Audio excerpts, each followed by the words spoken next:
Hello les boss, j'espère que vous allez bien, bienvenue dans ce nouvel épisode de podcast. Et aujourd'hui on va parler de toutes ces choses dont justement on ne parle jamais dans le milieu de l'influence et comment surtout devenir influenceuse pour de vrai. J'étais simplement en train de rédiger tous mes posts pour Instagram, donc sur Boss Digital Academy, et je me disais mais c'est fou parce qu'en fait je suis en train de vous raconter des choses que j'enseigne, je suis en train de raconter des choses que on peut assez facilement entre guillemets retrouver sur les réseaux en termes de conseils, bien que j'amène ma patte, bien que j'amène mon expérience.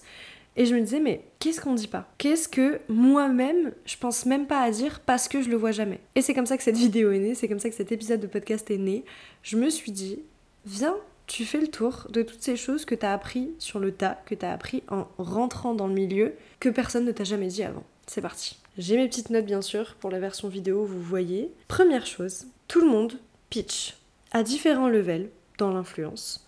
Il y a toujours un moment où tu pitches. Je te parle pas des influenceurs qui sont là depuis 10 ans, 15 ans, et qui du coup ont créé le métier, donc les marques sont naturellement venues à elles.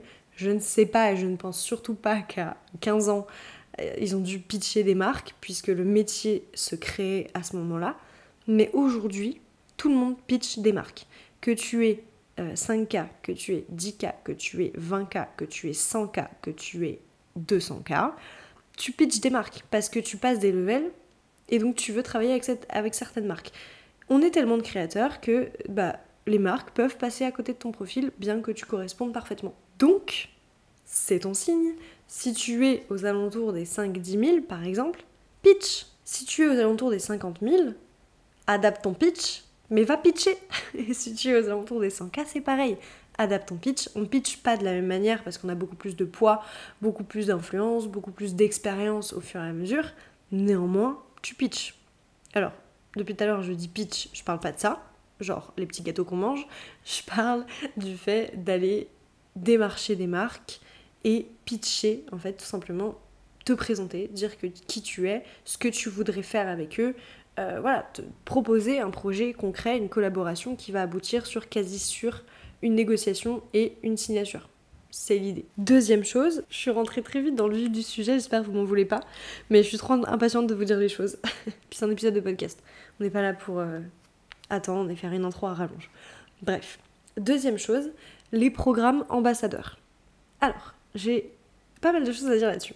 Premièrement, déjà, qu'est-ce qu'un programme ambassadeur ? C'est tout simplement une marque qui met en place un programme, généralement sous forme d'affiliation, qui fait que tu postules pour être dans ce programme, tu es accepté, et si tu es accepté, tu reçois des produits, et en échange, tu as un code promo, et toutes les ventes qui sont générées via ton code promo te génèrent un revenu.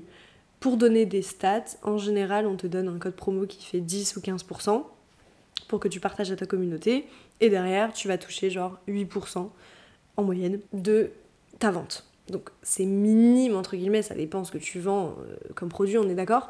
Mais voilà, c'est comme ça que ça se passe en général. Et ça, alors, aujourd'hui, c'est quelque chose que je peux conseiller.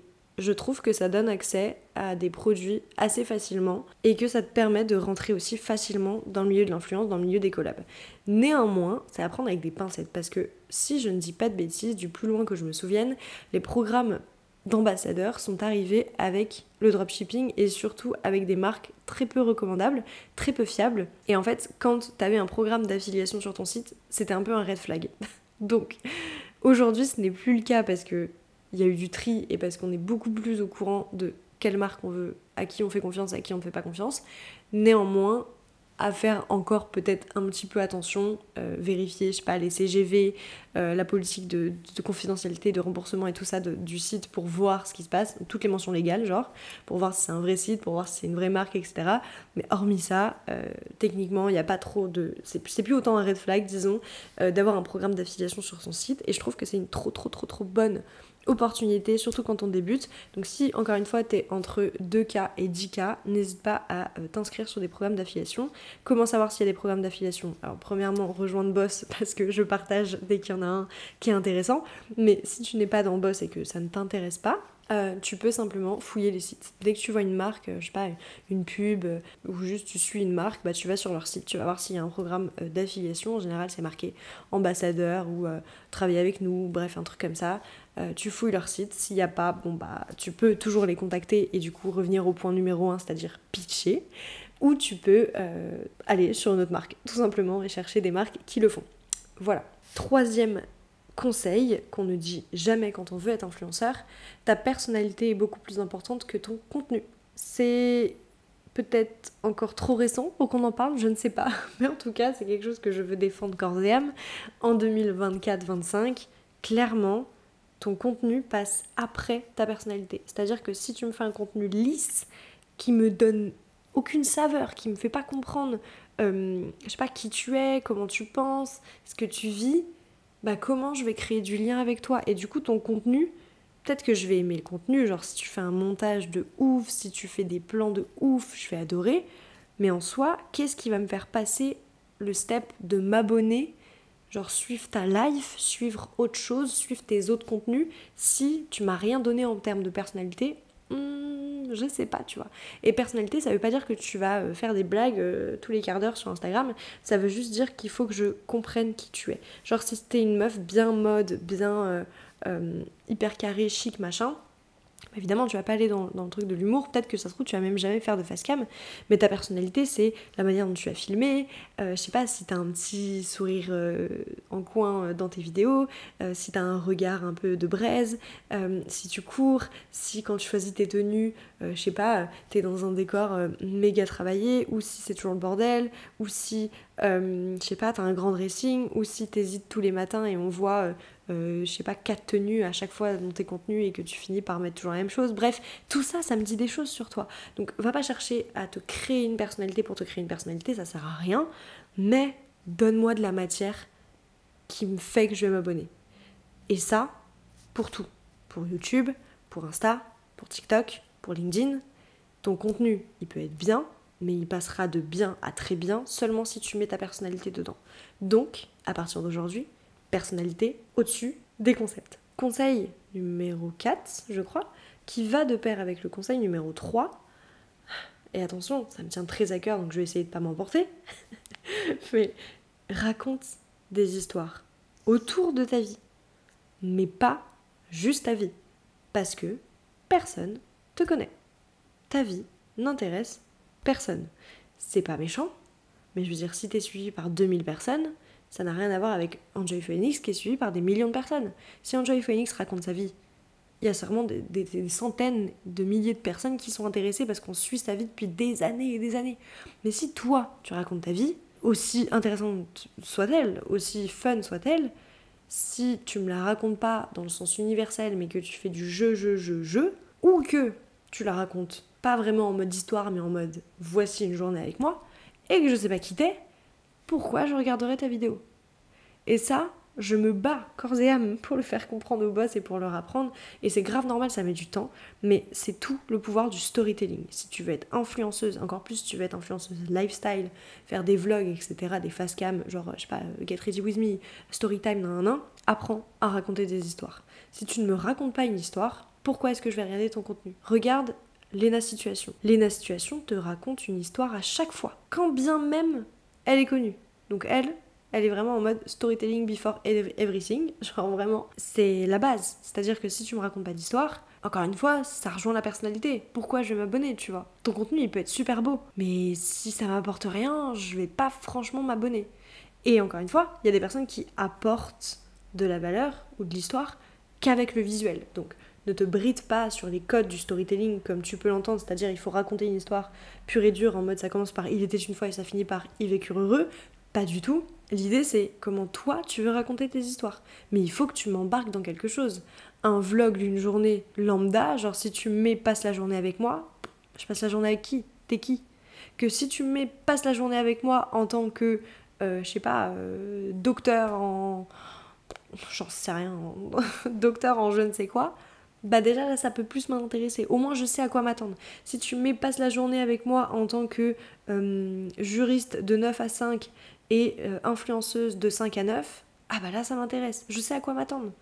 Si tu me dis, dès la première seconde, j'ai foiré mes examens, même si je te connais pas, j'ai envie de connaître l'histoire. Alors que si tu me dis, dès la première seconde, viens passer tes examens avec moi, ou aujourd'hui je passe mes examens en physique, bah ouais, mais en quoi ça m'intéresse ? Que de savoir que t'as foiré tes examens. Peut-être que moi je suis étudiante et j'ai envie de me rassurer de voir que les gens y foirent. Peut-être que moi je suis étudiante et je vais bientôt passer mes examens et j'ai envie de savoir un peu comment ça se passe. Peut-être que j'ai passé l'étape des examens et que ça me rappelle ce souvenir-là. Bref, tu crées du lien sur quelque chose. Et ça, c'est trop important. Apprends à raconter des histoires. Et surtout, n'hésite pas à faire comme Léna et à garder ce rythme, même toute ta life si tu veux, toute ta life de créatrice de contenu, parce que c'est pas parce qu'on est connu qu'on peut pas être encore plus connu. 5e conseil, et pas des moindres, je pense, selon moi, que pour être influenceuse, il faut se sentir soutenue. Je ne dis pas qu'on a tous la chance d'avoir un entourage qui nous soutient, même si j'espère que t'en as un, clairement. Si c'est pas le cas, change d'amis. Soit un peu radical. Mais il n'y a pas que l'entourage classique de la vie de tous les jours qui compte. Tu peux te faire des amis sur les réseaux. Tu peux échanger avec des créatrices de contenu. Tu peux demander l'avis à des entrepreneuses. Tu peux connecter, aller dans une communauté, rejoindre un groupe, rejoindre Boss, par exemple, si jamais ça t'intéresse, puisque la communauté est hyper active et du coup, tous les jours, tu te sens soutenu. Tous les jours, tu peux discuter avec des copines qui traversent exactement les mêmes choses que toi, qui veulent exactement les mêmes choses que toi, devenir influenceuse dans leur domaine, etc., etc. Pour moi, être soutenue, c'est indispensable pour être influenceuse parce que ta vie change. Parlons-en. Ta vie change. Tu passes des steps qui, techniquement, en vrai, ne sont pas accessibles à tout le monde, tu vois. C'est comme l'entrepreneuriat, hein, c'est comme le business. Tu vas peut-être, je sais pas, générer un chiffre d'affaires que personne dans ton entourage ne peut comprendre. Tu vas peut-être avoir des opportunités que ton entourage ne va pas comprendre. Et en fait, tout ça, c'est des choses auxquelles, quand tu as une vie classique de salarié, peut-être que t'es pas confronté à ce genre de choses. Et du coup, peut-être que les personnes de ton entourage ne vont pas comprendre et ne vont pas savoir comment t'épauler là-dessus. Et je pense que t'as vachement besoin, quand tu grandis dans l'influence, d'être entouré de personnes qui, qu'importe les steps, vont comprendre. Même si elles y sont pas, peut-être que tu vas t'entourer de personnes qui, je sais pas, vont grandir moins vite que toi sur les réseaux, et c'est grave, ok, mais juste de se dire que ces personnes-là ne vont pas juger, ne vont pas avoir de croyances limitantes en disant non mais c'est impossible, je pense qu'elle mytho, ça arrive qu'aux autres, tu vois, tout ça on n'en veut pas. Et si t'as ça autour de toi, quand tu grandis sur les réseaux, ça pollue. Ça pollue vraiment ton esprit, ça pollue ta manière de penser, ça pollue tes résultats, ça pollue tes opportunités, et on n'a pas besoin de ça. Donc pour moi, c'est primordial d'être soutenu. Tu fais ce que tu veux de l'info. Et d'ailleurs, en parlant d'info, la dernière pour cet épisode, qu'est-ce qu'on ne vous dit pas dans l'influence, c'est que pour moi, l'influence est un vrai métier. Ok. Si c'est un vrai métier, il faut le traiter comme un vrai métier. Si tu veux être community manager, c'est un métier. Il faut te former pour être community manager. Si tu veux être médecin, c'est un métier. Il faut te former pour être médecin.